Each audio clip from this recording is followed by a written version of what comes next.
This is Mike Palmer, the founder of Palmer Media and the host of Trending in Education. I met Corey Dolgon earlier this spring when I had him on as a guest to talk about his book on service learning.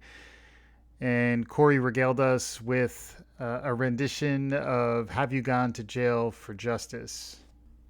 I stayed in touch with Corey since then, and he generously invited me to come down to Freedom Tower, where he was watching the SSSP's yearly conference, to have a conversation with him, record it, and figure out what we'd like to do with it.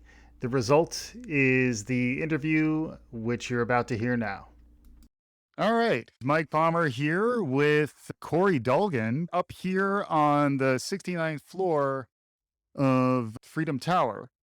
Corey is the president of the Society for the Study of Social Problems, also known as SSSP.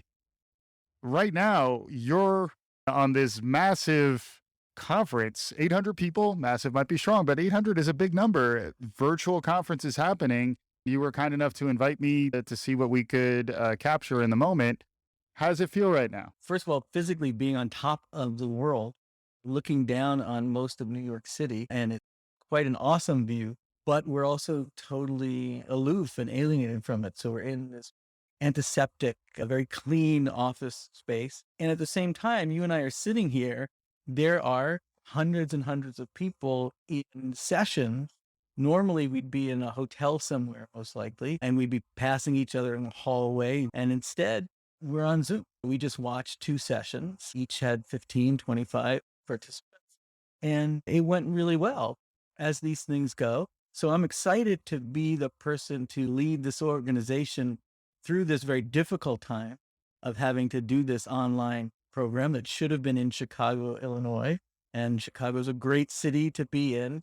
But instead, people are all over the world participating in this conference. And so far, so good. Yeah, and I will say it's a liminal space, but it's also amazing. I'm looking out over New York Harbor. I can see the Brooklyn Bridge. I can see Governor's Island. It's really remarkable. The conference physically being based in Chicago and then also reflecting back on the history of activism in Chicago. One of the nice things about having it in Chicago was we would be able to look through this historical lens at Chicago protest and politics and be in the communities to be a part of what was happening now. And right now, Chicago is very vibrant when it comes to political movements and organizations. So losing that challenged us. And as I said, I think we did a good job of bringing that in to the conference. We don't bring the conference into the community the way we might have liked. But aside from the Social Action Awards, we have some great video recordings with Ida B. Wells' great granddaughter, Michelle Dester. We have a great interview with Essence McDowell, who is one of the co-founders of Lifting as They Climbed, which is a virtual tour of Black women in history in the South Side of Chicago. And we have a radical history tour, which really looks at different protests and radical movements in the history of Chicago, going back to the anarchists and the 8-hour day movement and some of the Pullman strikes and things of that sort. So we are able to take that history and bring it into the present. And I think in some ways that's one of the aspects, again, that we can offer as sociologists, as scholars, historians, social scientists, is that if we're in a moment where we see political opportunity, some people would say revolutionary possibilities, revolutionary moment, I don't know how you promote those except to look back and say, we are wrong. But I really do think that we're seeing a convergence right now. And on the one hand, we're seeing the rise of fascism all over the world, including in the US. But we're also seeing the rise of these global social movements, in particular ones that are about being anti-capitalist and about being anti-white supremacist. And so I think there are these possibilities again, but I think it's crucial that we inform these contemporary movements with a sense of history and with a look at what some of those dynamics were.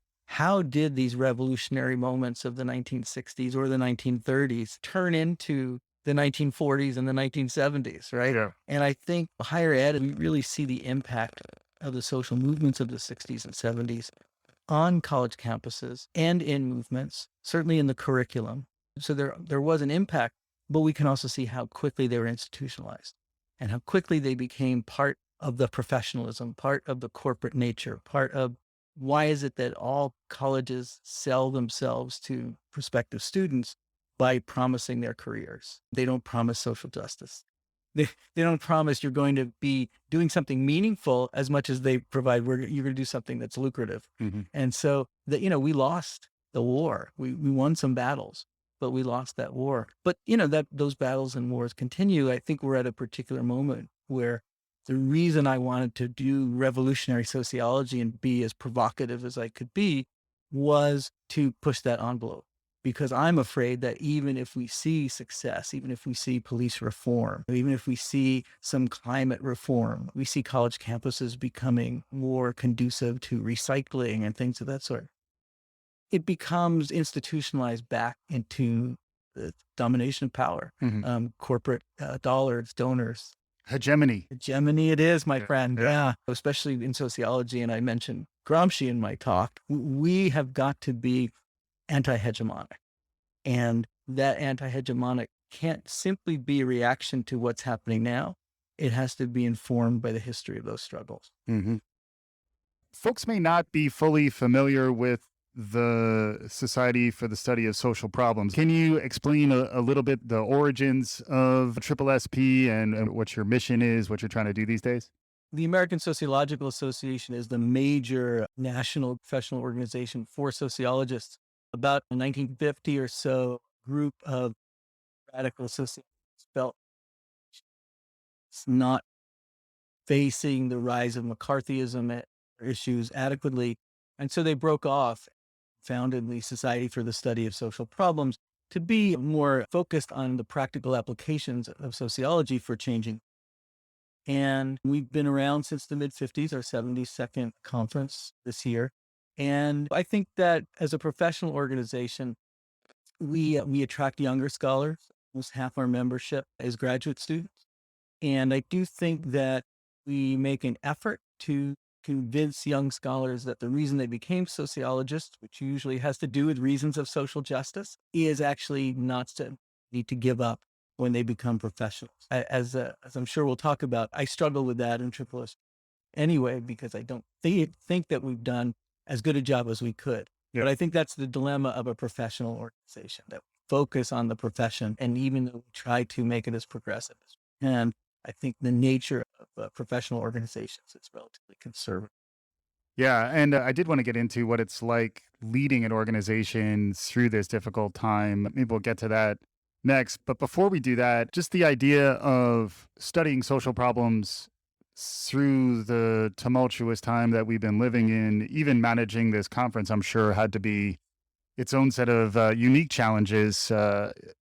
Any reflections on the impact to the field of sociology and in particular, maybe the more revolutionary components of the field, the opportunities, the challenges that are tied to this difficult set of circumstances that we've all found ourselves in?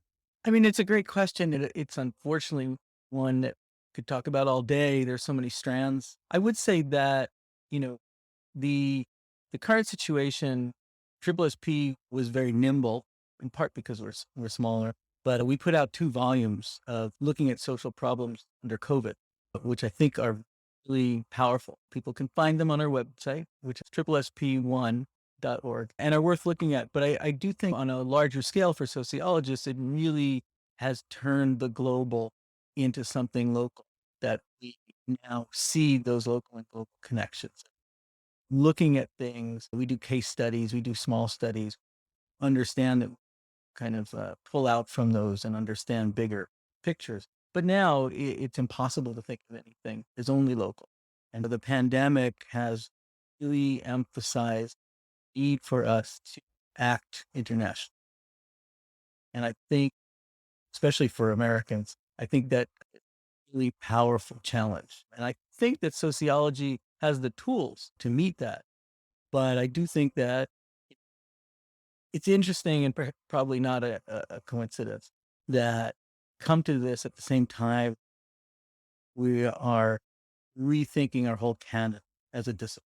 So the ASA, the title is Emancipatory Sociology and the Du Boisian Challenge. We have a session today about decolonizing sociology, and really the notion that if we go back to W.E.B. Du Bois as one of the founders, if not the founder of American sociology, it changes the discipline.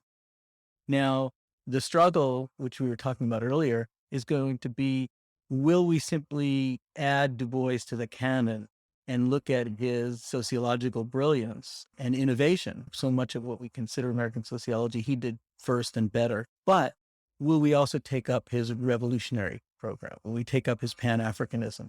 Will we take up the fact that he was a socialist and even belonged to the Communist Party? Will we take him in his fullness? And if so, when we think about internationalism and globalism being global in our work, will we also be able to be accepting of the revolutionary nature of that challenge?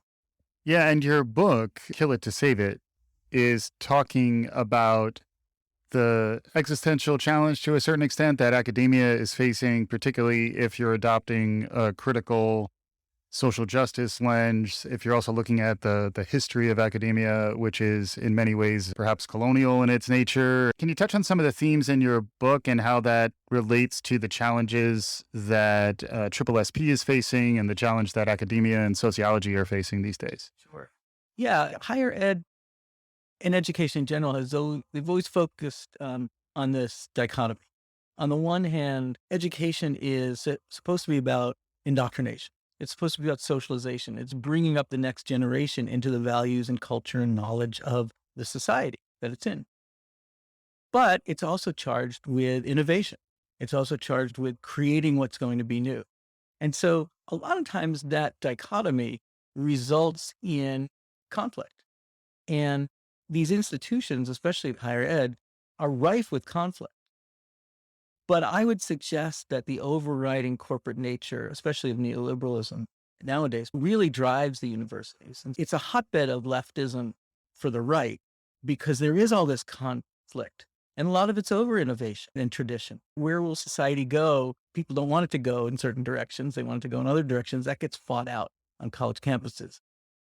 But the bigger politics of higher ed right now is corporate. There are a lot of things that you can do and say as university faculty, but what you can't do is threaten the bottom line.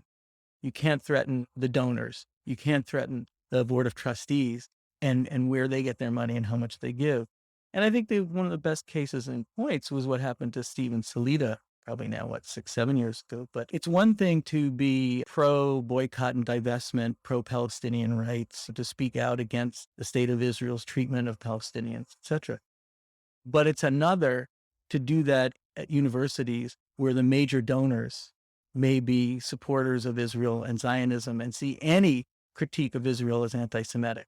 And that's what happened with Salita. He was a strong proponent of Palestinian rights, but because the institution that was about to hire him had huge donations coming from pro-Israel supporters, it was very clear that they had to assuage their donors. And they actually fired him before he even started his job. One of the grossest. If you can imagine leaving a job because you've been offered another job, you've gotten your letter to do, and then of course have no job. Yeah. Yeah. And then I would imagine that nowadays there are plenty of challenges for the population that Triple SP is serving. You talked about it as graduate students in sociology as a big contingent. It's a very challenging time to be, you know, early in your academic career, trying to understand where sociology is heading. And then at the same time, there's a lot of opportunities around social action and activism that maybe hadn't presented themselves in the way that they've been presented this year. Do you have any advice for young sociologists or young academics who are now coming up within the system and are trying to understand how to chart their professional lives?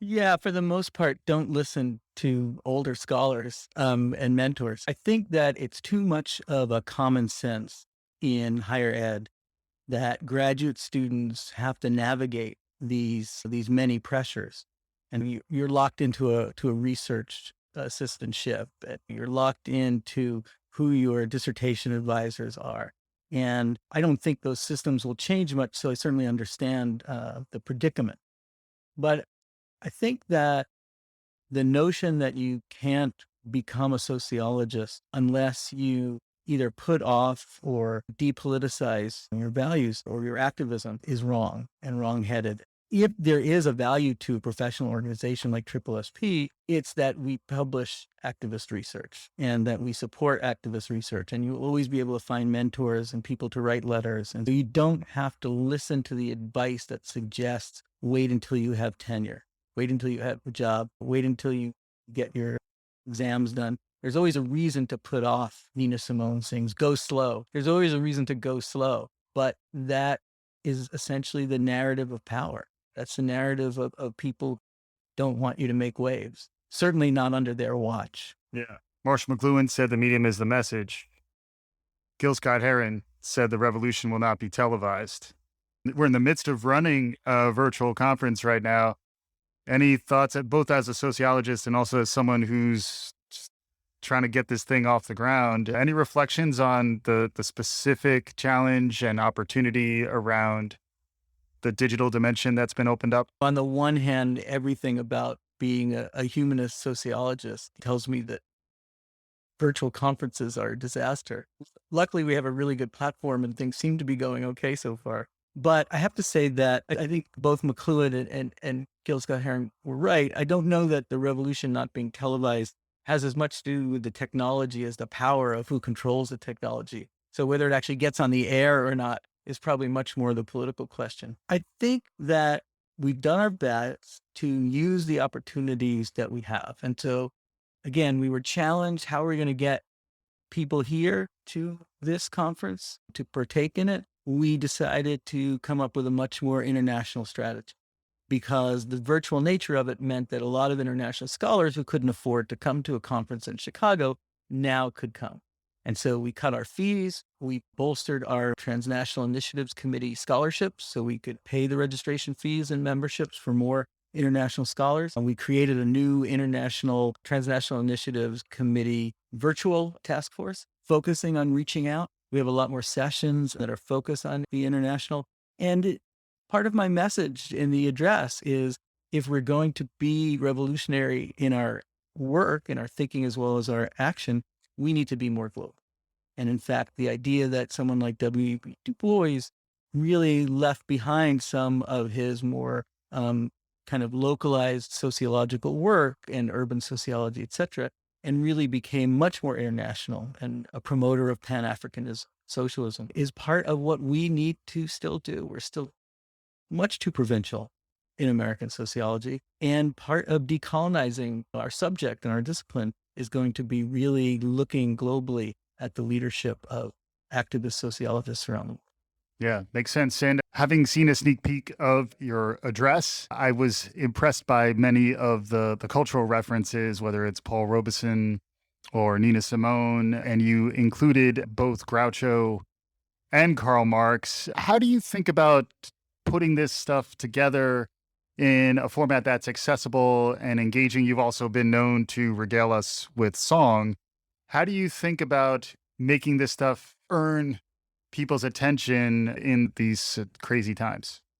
I had a lot to say, and although it's part of Hemingway issue. If I had more time, it would have been shorter. But I do think that we were able to really put together a multimedia kind of show. And again, I did not want to talk at people for 40 minutes. And so even though it's now 60 minutes, it's not just me, a talking head, talking at people. We do some interesting things with live footage. We do some taped live footage. We do some interesting clips musically and spoken word. And so I think that we've interspersed a lot of material that is not just a diversion from me, although one is always necessary, but it adds to the overall impact. Mhm. And ultimately, one of the things that you don't get virtually often enough is the feeling of the place, the feeling of the event, the feeling. Zoom for a 40-minute lecture, having done way too many of them and watching my students fall asleep or at least turn off their cameras. That's not what I was hoping. And so we really looked for the kinds of things that would make this not just engaging and hopefully provocative, but also something that people would be entertained. Yeah, and you closed with Charlie Chaplin, which was interesting to me. So I was ready to with the Groucho Marx, Karl Marx angle, but to close with Charlie Chaplin and the Last Dictator, I believe, the Great Dictator, excuse me. But any thoughts on Charlie Chaplin? All these historical figures, right, were flawed in different ways, and Chaplin certainly had his. But that message of looking away from the leader, looking away from the dictator conservatively, but even looking away from the vanguard of that political leader, the kind of charismatic leader figure, that's what we need to do. And that's the part of my message. But part of one of the most interesting things that I learned in trying to write this address was reading C.L.R. James and reading Du Bois and looking at how they were connecting the Marxist vision of a workers' revolutionary class with the kind of pre-colonial instincts towards socialism that existed, particularly in Africa, but certainly in the history of African revolts and Pan-African revolts. And so, to my mind, it makes complete sense that the critique of Marxism that has come out of like Cedric Robinson, Black Marxism, and really thinking about what that means is the recognition that, you know, class consciousness is going to come in different forms based on different cultures. Herbert Gutman, a very famous labor historian, talked about the traditional cultures that were not destroyed necessarily by the rise of industrial labor and immigration to the US and things. They fueled the labor movement. And so the traditional cultures were always part and parcel of the organizing that people did in order to make unions. It makes perfect sense that the pre-colonial instincts informed Pan-African revolts around the world. Those are still viable in the cultures and in the work that we need. And so we really need, again, to have that international perspective, but we also need to have a much more democratic, the self-activity of workers, as George Rawlick would say, is going to come from their experience, not ours. Mm-hmm. Sociologists will not be predicting. Well, someone gave me some really good comments on the address, and one of them that I had to think about was, well, what are you promoting? What are you suggesting we do?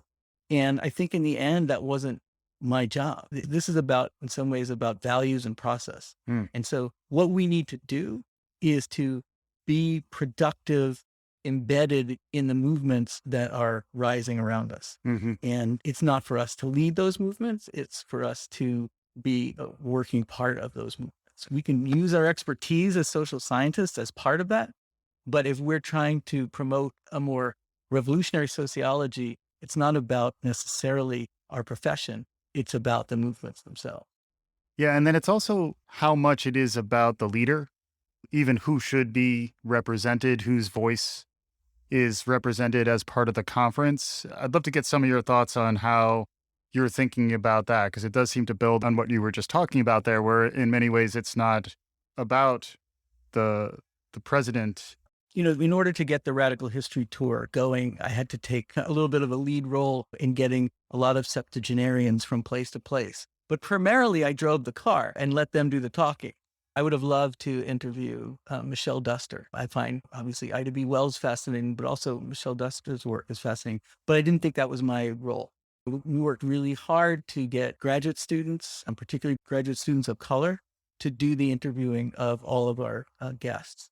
And so my feeling is that's the leadership. That these are the people who need to lead SSSP in the future. And the more we can encourage and support and make those opportunities for them to be part of the leadership, that's the role that play. And that's, again, I think that's potentially revolutionary. It's certainly progressive, but I think it's potentially revolutionary depending on what their work is. And so I don't just want to encourage them to take leadership, but I want them to take that leadership while they're studying people like Ida B. Wells and Michelle Duster and lifting as they climb, Miriam Kaba and Essence McDowell. These are the people who I think will create the revolutionary set of values that I think our new set of leaders need to have.